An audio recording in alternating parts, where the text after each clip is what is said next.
Welcome to E360 TV, the live streaming and on-demand destination for influential voices and enlightened audiences. We offer trending, grassroots, and purpose-driven content across a diverse range of interests. E360 TV is more than just watching programs. We offer the ability to interact with live shows connecting audiences to real, authentic influencers and storytellers while streaming to millions of devices.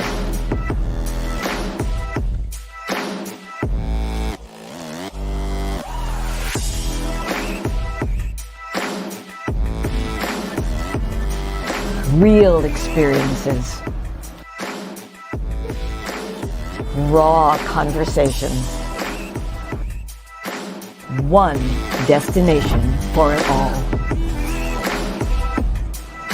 E360 TV. Hello, hello, hello. I have a question for you. Have you ever felt completely lost? You know, seeking purposeful direction that could and should propel your mission within your divine journey to that next level, but still it hasn't happened. Well, my name is Lauren Michaels Harris, and I'm the founder of P3, the Journey Series. People come to me because they're wounded. Many are scared, and even there are those who are bruised simply because they feel that they are increasingly, for whatever reason, losing their ability to dream. Now, this P3 program is not for a person who's just looking to start a business, no, but rather for those of you out there who have been on your journey and you've been navigating within your divine purpose, but you still desire to elevate to that level that you have not reached yet. If this is appealing, if this describes you, then I want to have a chat with you. I want to hear your story. So use the link below to get registered for your free seat at P3, the Journey Series. And let's get started, one story at a time. I'll see you inside. Click the link.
Before you get it, baby, show me your soul. And honey, I'll show you mine. I'll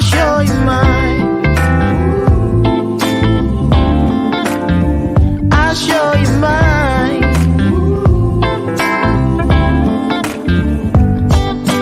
Boy, I'm standing right here holding up a sign,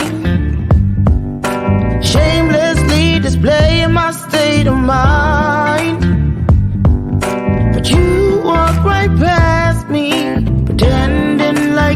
don't see. What's yours for the taking tonight?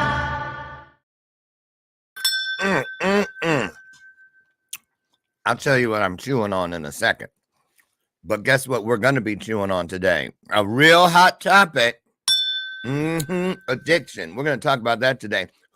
Addiction is like family members almost. Who doesn't have one or had one once upon a time? Right. So anyway, I think I picked the wrong robe. This one is hot. I'm not kidding. Power of we. Anyway, it's Friday, so I'm a little goofy today. I'm so excited. It's another weekend, right? And I'm really excited about today's show.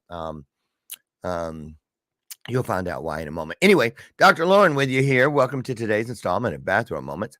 And this is where we have illuminated conversations in all directions, right? We're living a human experience, but we're also living a multi-directional experience. Things are happening in all directions, all things in front of the veil, behind the veil, this way, that way, right? So we love to come together and fulfill that promise that guarantees us that where two or more of us comes together with the same mindset, heart set, a spirit of service, and we're just trying to ease some suffering, right?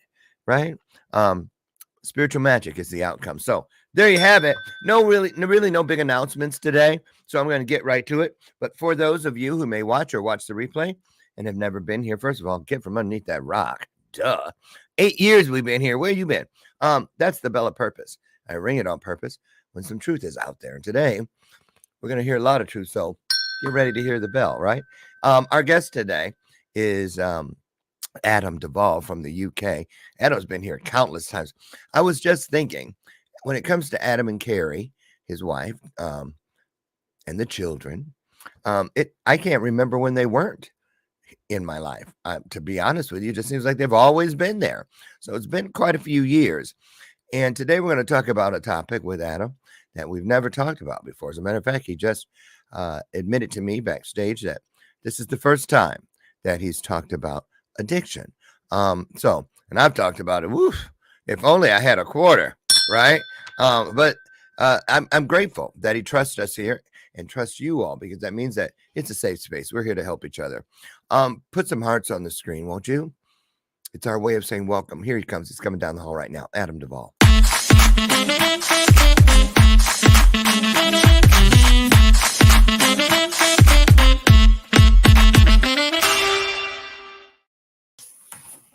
Good morning. Afternoon. Right. Good morning. Good afternoon. And you're wearing purple, just like I am. And we didn't even coordinate. Well, it's blue. Well, it looks purple here. Oh, whatever. Today, for my intensive purposes, it's purple. Okay. You sure? That looks like... It's blue. Anyway. Where's Carrie? Let her settle it. She's upstairs. Okay, she's probably watching. She's having self-care. Yeah. Okay, well, somebody's gonna settle this before the hour's over. Anyway, blue, purple. How are you? I'm all right. It's been a roller coaster, but I'm glad to be here. You're being goofy as usual, so of course you're being crazy, but maybe crazy. Oh, here we go. He's lost it. He's lost it. I knew it wasn't far. I keep it handy. Crazy. So, ding. Say it again. Crazy. So, Adam, before we really get started with the questions and whatnot, I do a new thing. I don't know if I was doing it when you were here before, but here's what we do now. I dip out for about 60 seconds, and I just allow the guests to kind of pour into the audience, create their own vibe. So I'm going to dip out. I'll be back in. Just say what's on your mind. Maybe talk about a little bit about why you feel it's time to talk about this addiction, and then I'll come back in and we'll get started. All you, take it away. Yeah, welcome all. My name's Adam. I am a recovering alcoholic, and people that don't know me, I run the Mental Health Warriors. I've done for 4 years now, and we just keep going and do what Lorraine does, get stories out there so we can get people to overcome that fear of finding their voice. And yeah, let's do this. Yeah. That was like 12 seconds. You're supposed to do 60 so I could eat this. Boy, Yeah, what are you eating? I'm glad you asked. This. It's coconut, chocolate, and pecans. It was a bar like this. No, really, it was like this. I've been eating it for 3 days because it's so rich. I can only eat a little at a time. So I keep it in a little baggie and I eat a little at a time. But clearly today it will be history. Finally. Yeah. So it's my little treat, not a cheat. It's good. Huh. Mm-hmm. And with my coffee. I don't drink coffee. I know. Coffee? I don't drink it. What do you drink? Herbal tea. Herbal tea. Herbal? Yeah. You mean herbal? Yeah. You guys, tell everybody where you're at in the world. I'm obviously in England, northwest of it, near Manchester. So yeah, Kerry drinks a lot of coffee, but no, I can't. Manchester, England. I think I might be wrong, but I believe Rick Astley is from that neck of the woods. I don't know. Never gonna give you up, never gonna let you down, never gonna turn down and hurt you. That is the most annoying song ever. That was the jam. Excuse me. Don't say. Are you saying something about Rick Astley? I don't think so. Okay. Now you're gonna behave. I'm kidding. Let's get started. Adam. David doesn't exist with me. I love that trench coat look, all that. I wonder where he is today. I've got a trench coat. I do too. We should bring them back. Make them. Well, they're still here. People love them. Adam, when did you take your first drink? Oh, now you're talking. I'm unsure when, but I know I was 11 years old. You were 11 years old. Okay, that's what I meant. Yeah. Yeah. And did you like sneak up and someone left a beer sitting there? No. Obviously, because I was raised by a violent dad and a drunk as a mum, I was actually brainwashed into believing for over a decade that alcohol was the answer to everything, all emotions, the lot. Obviously, from the abuse, which I shared before, I was made to believe all that happened to me, all the bullying, all the abuse, me being put on child protection as a minor, all that was my fault. The domestic violence between my parents was all my fault. I was made to believe all that. So I was brought up on a lie, but I'm glad it doesn't serve me anymore. Now, you said your mom was an alcoholic. You used a different word. Are your parents still living? No. Oh, yeah, they're alive. Yeah. Mm-hmm. But not to me, they're not. Not to me. So you're estranged? Oh, yeah, I've distanced myself from them. Best decision ever. Do you believe that the alcoholism that you experience, some people believe you can inherit that? Yes. Like in your body. Do you think it came through your system? Like because she maybe drank, she might have drank while you were in utero. She probably did. Mm-hmm. I do admit what I've learned from going to Alcoholic Anonymous, that the first drink, we have that control. But it's once we've had that first sip, that's when we lose all control. And that's when the addiction begins.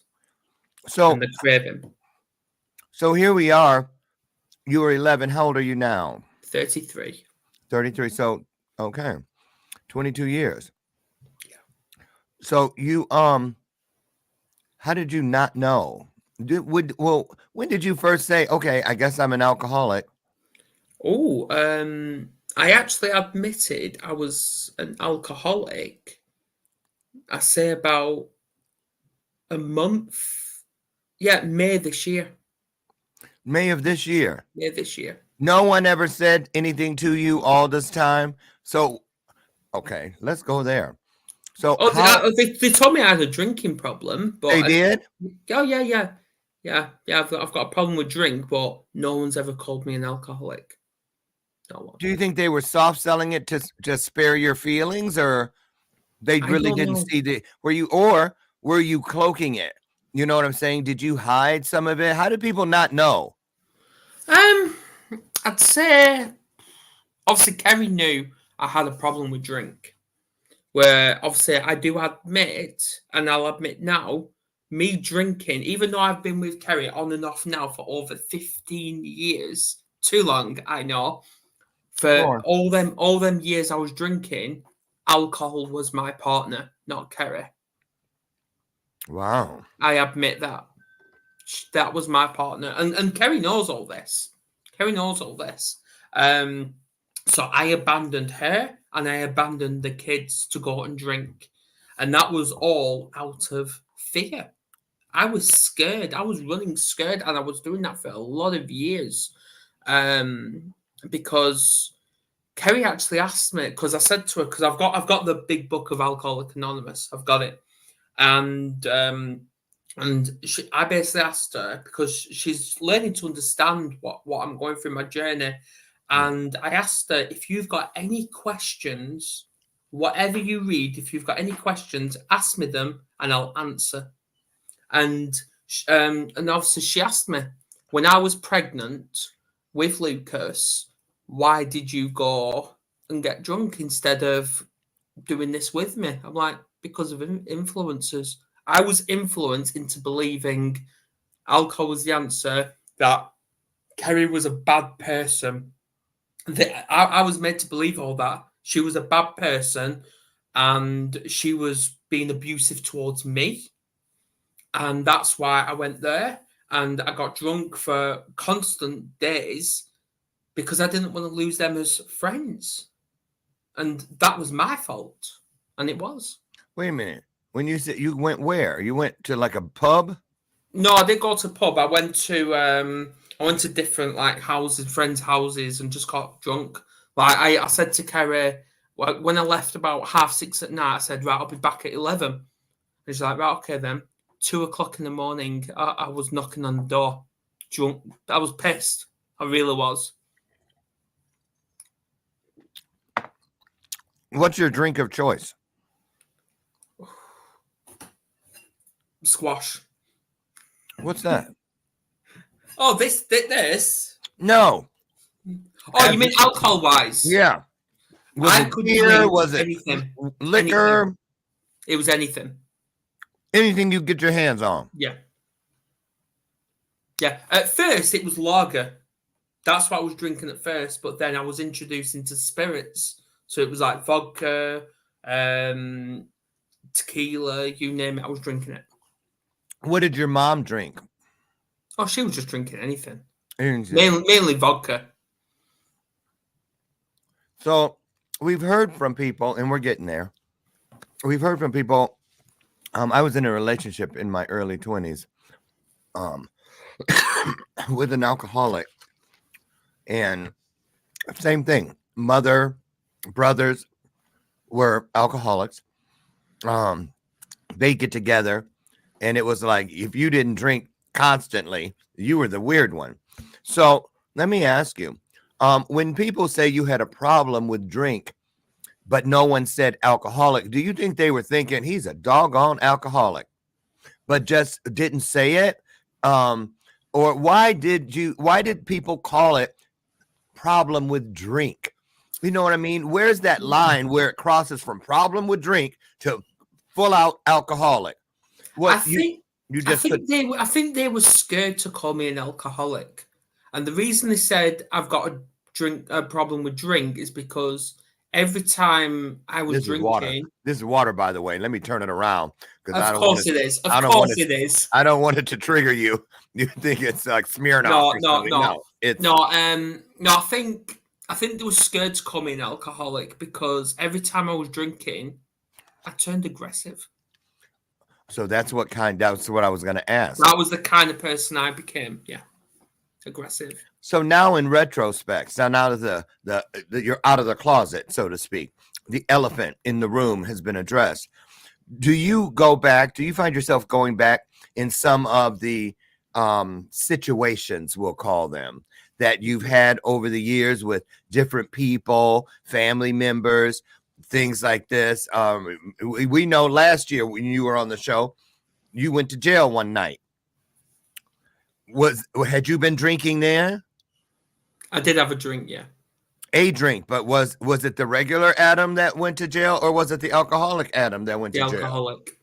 I will, Lorraine, I will always be an alcoholic, whether I'm sober or not. I'll always Okay. be an alcoholic. But was it did drinking have a hand in you going to jail that night? Yes. Because of the aggression. Yes. So do you see situations with people that you might have had explosive situations with people differently now, where you thought they were all the problem? Yes, I do. Because I admit I've hurt Kerry a lot, and how she stuck with me, I really don't know. I can't answer that. But I with kind all of know that, why. with all that hurt, I have caused a lot of upset. I was resentful. I was feared. I was I had a lot of dishonesty towards her, and I was very self-centered. I was, and now all that has come back, and I take full accountability for my actions, and that's part of the recovery. Are you shocked that just this time last year you had no idea? Well, Or this did is what I said in my second meeting back in April of this year, because I never had support in my life, but now I've got all these people talking to me. I've got a lot of contacts from AA saying if you relapse or if you're struggling, just get in touch with us, pick up a phone and or text me, whatever, and that's what I do. And when I said this, and I'm going to say it bluntly, I said I had no support. I was judged. I was bullied and that. And now suddenly I've got all this support. I'm thinking, what the fuck is going on here? Because I'm not used to it, but now I am. You're doing it all alone, or you didn't have people? That makes sense. Exactly. Yeah. So I'm just still so it makes me wonder how many people are moving through life really, and they're truly they qualify as alcoholics, but somehow the world around them and the world within them doesn't let them see that this is what's going on. So let's go here. What was the rock bottom for you? What do you think happened in May or April that caused you to finally turn the lights on so you could see clearly what was going on in your life? Well, because I think everyone does this, where they drink all year, and then when it gets to 31st of December, they have the last drink, and then they always wake up on the 1st of January saying, I'm never drinking again. How many times have we heard that? Saying, I'm never going to drink again. So I thought, you know what? I'm going to challenge myself. I'm going to challenge to go 100 days with no alcohol. And you know what? I'd set that goal, and then when I was about a couple of weeks into it, which I admit has been really hard, I thought, you know what? I'm only going to drink on special occasions, whether it's birthday and Christmas.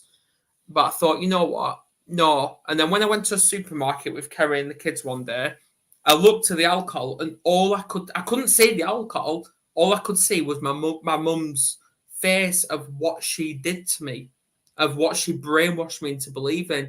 All that trauma just came flooding back. And I thought, you know what? I just can't do this. I can't. So I didn't drink, and I went 202 days of no alcohol. But then on the 203rd day, it was about 8:30 at night. I relapsed.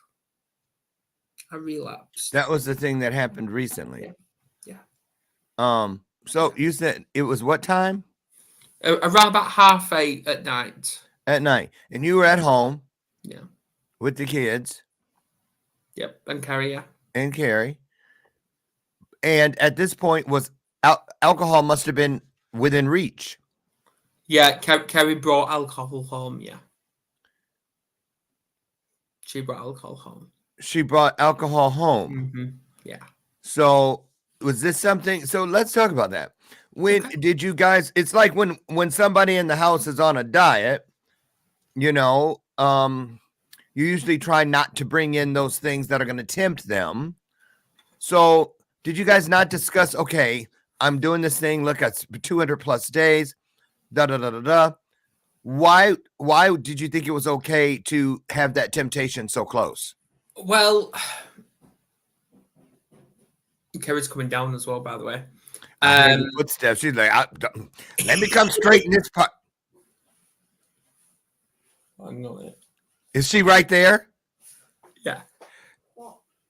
No, we're just talking about you. I heard my name. Girl, you know we're Come here. So, well, look, yeah, get her in here then. She gonna come on. I heard my name. Come on in here then. Hi, Carrie. I heard my name being mentioned. Carrie, come in. Hi.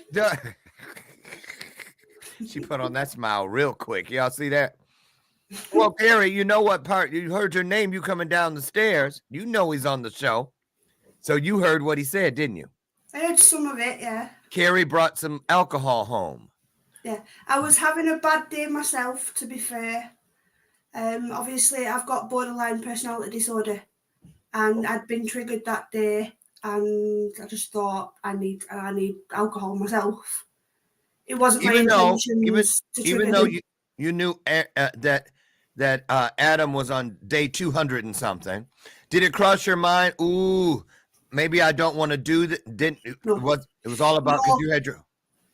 No, the thing with borderline is I've got multiple personalities, and I'd flick to my personality that I don't like the most, and I just don't. All care in the world goes out the window. I get it. I just didn't care about anything or anyone but myself in that moment. So what'd you bring home? I got some Budweisers and a bottle of Wicked. Just something I like. And when you came in, Adam, what did you say when she walks in with the alcohol? I didn't say anything. I heard them.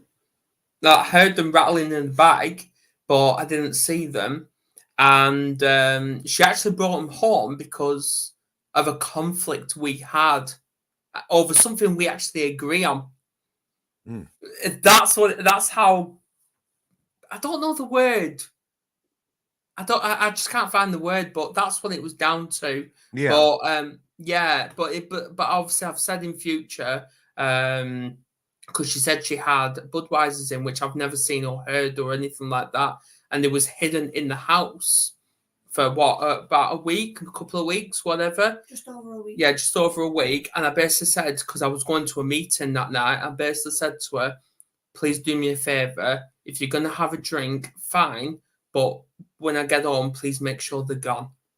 I invited my dad up, and my dad took the final two. Yeah. So. Yeah. So. Took me out the house. So that night, though, that you relapsed, were you guys drinking together? No. She drank half a bottle, and then obviously she was already triggered, and then we was having a bit of a spat, as couples do. Yeah. And I thought, you know what, it's there. And I was eyeing it up for a good 10 minutes. And I didn't know if Kerry was seeing that I was looking at it. I didn't know. But I thought she said something out of spite, and I just thought, grab, drink. And that's what I did. We both said things out of spite. We did. Shouldn't have said. We did. But, yeah, and it happens. Let me ask this question, Adam. Sometimes people want an excuse to do something, so they will pick what is known as a false fight. Yeah. So when you were eyeing it up, were you like, okay, you're mine, I'm coming for that? Yeah. You stay. Yeah, you're going to be over here with me in a minute. Right. So, okay. So you take how much did you drink that night when you relapsed? It was only half a bottle I drank of the Wicked she had. And then I had money in my pocket. What is it? What is Wicked? It's like, what is it? Is it a spirit? Is it? I don't know how to describe it. We don't know. I've never heard of it. It's the same percentage as Budweiser, 4%. So it's like a beer, like a lager? Yeah. Oh, okay. So you're drinking. Okay, so you drink the other. So I necked that, and then I had money in my pocket, and I was gonna go out and go and get more. It tastes sweeter than lager, though. Yeah, it's like a sweet beer. Yeah. So I was gonna go out and go and get more alcohol, And Kerry basically said to me, if you go through that door, don't bother coming back. That's what she said. Do not bother coming back. So I was literally, I went into shock, and then I dropped the money, and then I just went upstairs. And I literally just, all I did was just cry. And I did not sleep that night. All I did was just cry all night. Why? Because of breaking your sobriety? Yeah, because guilt hit me, fear hit me, resentment hit me.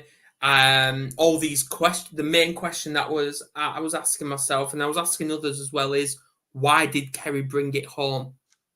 That's what I was asking, and I just couldn't get my head around why she brought it home. Was the question like a blame? Were you blaming her? Yes, I was.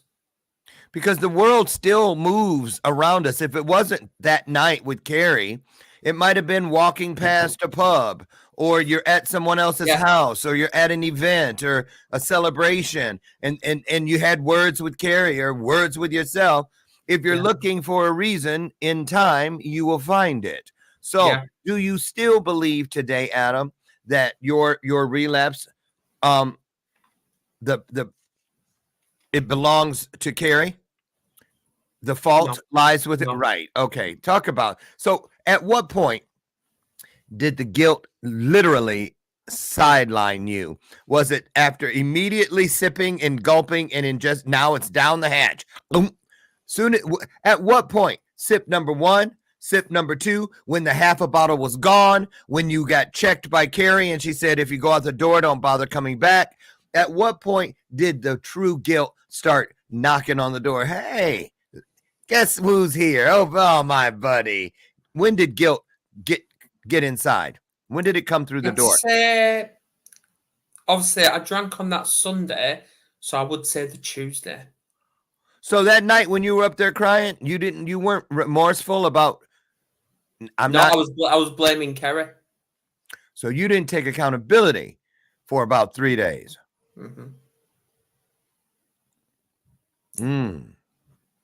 So, okay, so you made it through that relapse. What did you learn from it as far as alcohol, liquor, all of those things are not going to be dismissed from the world? Now, that's interesting because on yesterday's show, my guest, you saw, we were talking about it, and I was saying how when I got out of my addiction, I don't know what made me think, every time I hear about somebody doing drugs, doing those street drugs, I go, people still do that?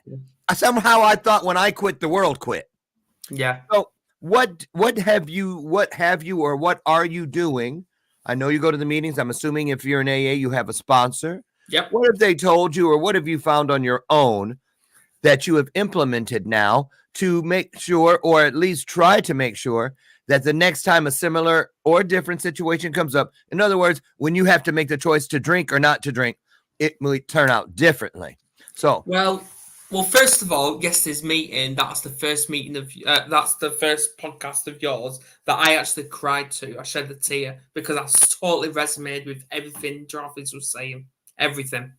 Yesterday? Yeah. Wasn't he something? He was something. I want him on the Warriors. Yeah, get him. I'm going to work with him. I just love that kid. Yeah. So yesterday, so talk about that. What triggered the tears yesterday? Just hearing his story, I'm like, I was the exact same. I really was. Of how alcohol can really take over someone's life if we allow it. And obviously we just have to try and get as much help as we can. Yes, I've got a sponsor. I had a sponsor within the first month of AA. Which I actually want to talk about my first meeting of AA, because obviously I did 92 days sober, and that was all down to self-will. And I thought, you know what, I'm going to collapse here. And obviously I said to Kerry, I need to ring someone. And I was mentioning about AA, and she went, you don't need to go to AA. You're not an alcoholic. but you've got a problem, but you're not an alcoholic. And I actually believed that. But I thought, you know what? I need to go. I need to give it a try. So I rang them, and the person over the phone went, "Have you been to a meeting?" I'm like, "What meeting?" He's like, "All right, so you haven't then?" I'm like, No, I don't know what these meetings are about. So, and then I spoke to him about how I went 92 days where I just had no alcohol, not a drop. And he went, "If you did not make this phone call today, you would have been drinking right now." Because self-will does not last. It really doesn't. So that's the first day of my journey of going to AA. So I went literally a week later. No, I went the day after. And then and I was full of anxious. I was ready to be judged. I was ready to be laughed at, but I was just open arms. I was welcomed with open they've arms. all I'm been like, there. wow. Yeah. What about this piece? When you're out about it and all these things happen. Now, mental health warriors, Yes. 4 years, a leader, did you feel at any point, oh, I can't lead because I've let everybody down. Yeah. I've had this dirty little secret, this, that, and the other, because sometimes it's those positions that we hold, or the community standards, or what the family will think, or all these different things, judgments, that we talk ourselves into before we give the people the chance. Talk about that if you could. How hard was that? I was ready to give it all up. That's true as it comes. I was ready to give up the Warriors. I was ready to give up everything. I was ready to just walk out on absolutely everyone in my life. I was ready to do that. And this is based on the fact that I'm an alcoholic, not because I'm in the program or anything, but just because of who I am. Yeah. And then what happened? You found out are people a little less judgmental than you thought, maybe? I admit there can be some real idiots out there. Of course. I admit there really are idiots out there, but there's also really welcoming people, and who just out just to bring the best out of someone, like yourself. How many times have you rang me up and saying, "Snap out of it, and you're better than this"? True, because people do it for me. Yeah. Exactly. So we just need to look for our own community, and because obviously my circle of trust used to be full of negatives, but I've chucked them now, and obviously, as Laurie said, no one is perfect. Yes. I used to believe there's no definition of perfect, but we are all perfect in our own individual way, and so we just have to just look for the best it is, and obviously I did a TikTok live last night. Well, yesterday, and basically no, it was actually this morning, and I had a cover basically saying, "Don't look for being better than someone. Look for being better than you was yesterday." Yeah, that's always better yourself. So let me ask you: you have a family, and look who it is. Look at that little plump. When did you get that? Don't you worry about it. That's Carrie's profile picture. What? He's got all your profile picture here. Seriously, look at coming that as well. Baby. Look at him. I go this way. He's so cute. He's still your profile picture. That's fine. So let's talk about that. You're looking at the screen, and you're looking at little Wyatt, who's almost a year old. Yes. Right? Just as cute as can be.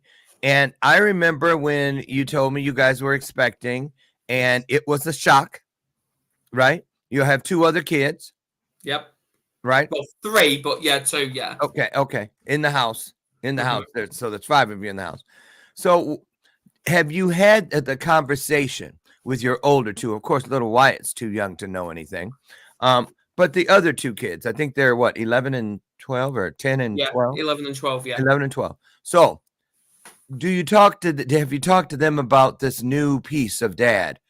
Well, I'm glad you mentioned that because I'm currently doing the 12 steps again, which obviously last time with my sponsor, I got to step 11. And I'm basically, it's looking for your character defects of where we went wrong. And obviously, I'm going to repeat exactly what I said in the meetings. When it comes to step 9, I always thought you was going to get in touch with people who you have resentment for, which one of them was actually Kerry. The other one was actually Kerry's dad. And you're talking to them about how much they've done you wrong, but it's wrong. It's not. It's what you've done to them to hurt them. And that's what I've done. Is obviously that picture that was from Southport because we went to Southport Airshow a few weeks back, and and that was when it was took, and I actually spoke to my sponsor that morning because I basically said to him, I said, we're going to be spending the day with my father-in-law, and he's on my he's on my list of resentment. And I don't know what to do. And his advice was basically this, plain and simple: don't focus on the what ifs. If he talks to you about the drink, talk to him about it. But if not, just enjoy the day. And that's exactly what I did. He didn't bring it up, but when it comes to the kids, I spoke to my sponsor again about this. And and I'm like, how do I approach this? And he basically said, how old are they? So I told him the ages. He went, don't bother. Don't talk to them about your drink. All you have to do is just be there and be that amazing dad. Be that amazing dad. Yeah. And that's exactly what I'm doing. But when they're older, if they start asking questions, because they are starting to ask questions about my AA, which I think is brilliant. I'm not ready to talk to them about my wrongdoings towards them. I'm not. But if they start asking about it when they're older, then I'll answer it. So I've got the answers. What about Carrie drinking? Have you guys had a conversation now since the relapse about bringing alcohol into the house? Yes. Or you have new boundaries? And how does she feel? Do you ever feel like it's unfair that Carrie can't grab a beer or a lager when she wants one because you have this problem? Or I've said to her, because obviously she doesn't like to drink alone, which is fair enough, okay. But I basically said to her, if you ever want to drink, not like you need my permission or anything like that, drink. But obviously I'll get out of the way. But if not, like for example, if she wants to bring beer at home, fine, invite her dad, whatever. I'll disappear upstairs and I'll go into an online meeting because online meetings, they can happen. They're on all the time. I don't mind doing that. But yeah, but if I'm not in a meeting, I don't know. Do you ever find yourself daydreaming? We know there's we don't see cigarette commercials on television anymore. They're outlawed, pretty much outlawed, at least here in the United States. They're illegal. But alcohol is all over the place. So what's it like, Adam? Do you really sit there and go, I can never have a drink of alcohol again, forever? Do you believe that? I mean, you see you know what I'm saying? I mean, I've always wondered how people do that. Although I know with my previous drug thing, the reason it's easy for me is because I forget it I don't forget it happened, but whatever that thing was that used to go like this, it's been banished. And it doesn't have that thing, but I don't see crack commercials on TV all day either. I don't see people on shows I'm watching in the movies or television constantly drinking and cheering and people having a great time. And when you go into social situations, so many people, have one. What's one? It's not going to kill you. Well, I'm in a WhatsApp group with everyone that's I go to a meeting with. I'm in a group, and I put one day that I'm a bit struggling because obviously it was a bit of a heat wave, and I'm like, well, the last time it was a heat wave, I was drinking, and this time I'm just finding it harder than usual. And someone actually private messaged me, and they basically said, let's talk. So I'm like, right, okay. So I gave him a call, and he basically said, right, talk to me about how you feel. So I did. And he basically said, right, okay, right. First of all, you're better than this. And he basically said to me, what's your favourite drink? No, what's your worst drink? Sorry. What's your worst drink? So I'm like, right, alcohol related. He went, no, don't think that. What's your worst drink? And non-alcoholic. So I went, all right, tap water. That's what I said, right. Picture alcohol, tap water. Do that. So I'm like, right, okay, fair enough. And he basically says, the more you are thinking about drink, the more that's becoming a mental obsession. But then when the craving starts, that's when the first sip happens. Is when the craving starts when you had that first sip, and then you lose all control of your cravings. So I'm like, right, okay then. Do you experience cravings? I have done, yes. Really? And I struggled for months with my urges, and that was my obsession. That was my mental obsession. Well, did you have a daily routine? Because I'm gonna keep it real. Brian and I, yes, when our day ends, when we're done and we turn the computers off and we're done, there are no more clients. There's no more patients because he has patients. I have clients. First thing we do is we have that nightly glass of wine. And if I'm done first, I'll pour mine and leave a glass right by the bottle right there for him. But again, last night we had the glass, and then this morning I had to pour both of them back into because I'm not wasting good wine, right? Took the funnel, poured it right back in the bottle. Let's before we get out of here, we've got a few more minutes. Did you have a routine? Did you drink on a daily? Yeah. So was it at the same time of day, like at the end of the work day, before bed? What? I admit, when it came to Christmas Day, which I know, and even Kerry knows, and we've both spoken to my sponsor about this, that when it comes to Christmas Day, I'm probably going to end up doing a meeting because that is when I drink the most, is around the Christmas period. I drink the most. So I'm probably going to have to do a meeting.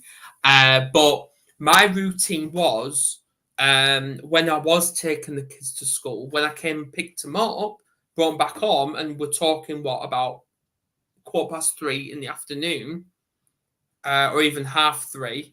When it came to about 3:30, that's when I began the drinking. About 3:30 in the afternoon, and I was drinking till about 10, 11 o'clock at night. And that was every single day. What? Yeah. Really? Really. Wow. So the kids are used to seeing Pop drinking. So what do they say now? I think it's a process, and I know it's going to take a lot of time for this new change to happen, where I'm just not drinking anymore. Because obviously I know when it came up to birthdays or Father's Day and all that, and I'm asking the kids, well, what do you want to get me? Straight away, all they say is beer. They used to always say that first, straight up. That they're going to get you beer for Father's Day. Yeah, or birthday or Christmas, or whatever. But that's not going to happen anymore. So that was their gift of choice. Well, we know what you love. Yeah. Wow. How did that make you feel, hearing that as the answer? I don't know. I used to smile about it. I used to smile about it, but what made it worse is when we was out shopping, and this was when I was drinking, they knew what alcohol to pick up. Wow. They knew, which is just very wow. So you mentioned at the top of the hour that you started out with, you said, my mom was a drunk, and you put it just like that. And that happened because when you were the kid that your kids are now, you watched her. Are you ever afraid, or do you ever think about your kids one day have that conversation. Now you don't have to worry about it, hopefully, because you're sober. But did that ever cross your mind that I don't want my kids to refer to me like I refer to my mom, a drunk, or look down the liquor aisle at the It's never store crossed and my see mind. my face like I saw my mom? Never crossed my mind. Does Never it now? Now that you're sober, does that matter where it didn't before? All I'll say is if they've got the questions, I'll sit down and talk to them. Like I never had that chat with my parents. Last question about the kids. They're heading into the teenage years. It'll be here in the blink of an eye, where they will be, you know, in the situation with their peers to choose to drink or not. Do you think you will have a conversation with your kids prior to that? You do? Yeah. Same with Kerry. Kerry even said she's gonna have a chat with them. Yeah. Because it's hard, you know. It's so interesting. So, how do you feel today? Do you feel more complete, Adam, now that the dirty little secret is out? You're not. Did you ever feel like you were hiding it, or were you just oblivious to it? Definitely oblivious. Wow. Definitely oblivious. Yeah. Wow. But all it is just bringing this awareness that alcoholism is real. Because my belief at one point of the word alcoholic was just a bunch of drunks drinking every single day, but that's not true. No, it's not. There's a different types of alcoholics. Oh yes. There's different types. There's Yes, a chronic alcoholic that Mm. drinks for breakfast, dinner, tea, you name it. And then there's a functional alcoholic that I was drinking daily, but not all the time. Yeah. Yeah. Yeah. And I mean, I know I have a couple of friends that are alcoholics that soon you get within 10 feet of them and you can smell it coming out of their pores. And they may, you know, and I'm talking 8 a.m, you know, and it's like, wow. So moving closer to the wrap up here. Do you think, Adam, that because you've been on the air and you've been working with the mental health warriors for years now and talking about mental health triggers and things, and we've watched you, you've been very forthright about situations in your life that kind of exploded, and we always attributed them to the mental health situations that you deal with. Now, are you second guessing or going back and thinking, well, maybe my mental health situations weren't as bad because they may have been a result of or triggered by this alcoholism? What I'm getting at is how one leads to the other. Do you think maybe you are, when the alcohol is gone now, which it is, and we're going to claim that all the way through, that you will have a better grip now on your mental health situation because it's not being stepped all over by the alcohol demon? Well, it's simple. Alcohol, it poisons our mind and it makes us think differently. But if we're not drinking, and what I actually admitted when I was 6 months sober is I was asked how am I feeling. I'm like, I feel clear-minded. I was clear-minded. Because we're always creating these characters within ourselves because it's what we think, it's what we say, and it's how we behave. I agree. Yeah. What would you say to someone, Adam, who deep down knows that something needs to change in their life like yours did, let's say just a year ago, but just like you, people around them are saying you have a problem with alcohol, but they're not saying you could be an alcoholic? I'd recommend nobody to call an alcoholic an alcoholic. I wouldn't recommend that. Wait for them to admit that themselves. And all you can do is be non-judgmental and just try and help them, guide them into a meeting, an AA meeting, whether it's online or whether it's in person, and just, if you want, go with them and just see, because you'll be amazed about the warm welcoming that's waiting for you. How many meetings are you having a week? Well, I did set myself a challenge where I was doing 100 meetings, 100 days, where it's a meeting every single day. But I managed 28 days before I actually burnt out. So then I had a couple of days off, but then I went to a meeting on Wednesday, but I've not done any yesterday or today, but I know I'm going to be doing a meeting again tomorrow. Yeah, you don't have to be a fanatic. You just have to be honest. Exactly. That's what it's about. That's and it's not a religious program. I know the word God is in the program, but it's not religious. It's not. Right. It's a spiritual connection. Absolutely. Well, I can't tell you how proud we are of you.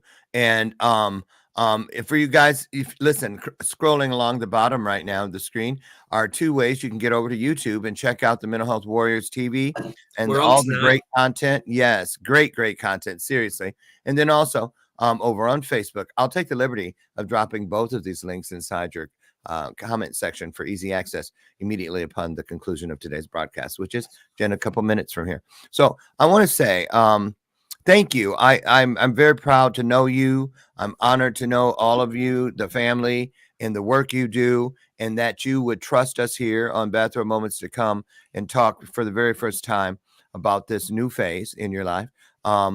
New but not so new, but the sobriety and just being open and honest and encouraging all of us, and I include myself, to nothing grows in the dark and prospers, you guys, except for dirty secrets, mold, spores, and fungi, bacteria, all that kind of stuff. If you want to kill that shit, bring it to the light, and you will see that the light will bring everything else. So thank you so much, Adam. What day does Mental Health Warriors air? We are live in about 5 hours from now. Okay, there you go. You guys get over, head out, find out, and mark your calendar and check out. And we know Loren's on in a couple of weeks as well. Yep, I am. A matter of fact, yes. With Kerry as well. Yes, I'm excited. Thank you guys so much. Thank you for sharing your day with us and your story. Now, listen, you guys get out of here. Go out and do whatever you need to do. Find just a little piece of your higher self and ingest it. Baptize yourself within it and take everything you already are, bright to brighter, strong to stronger, bold to bolder, nice to nicer, and watch what happens. Now, I promise, God willing, Monday morning, I will meet you over on the front porch where we'll start a whole nother week of illuminated conversations. Get out there, have the best weekend ever. Don't let my screen door slam on the way out. Remember, Dr. Lauren loves you, and there's not a damn thing you can do about it. Thank you so much for sharing. Thank you, Adam. Great job. So proud of you, man. All right, you guys, get out of here. Have a best day. Bye-bye.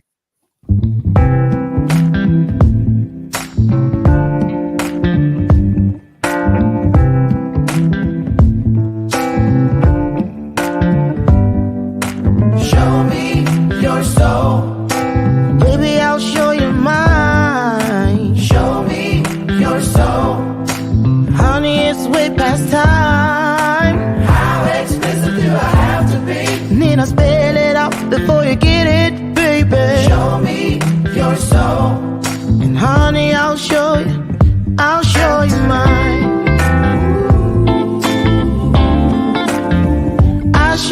mine.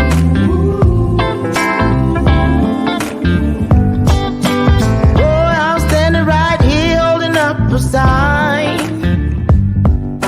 shamelessly displaying my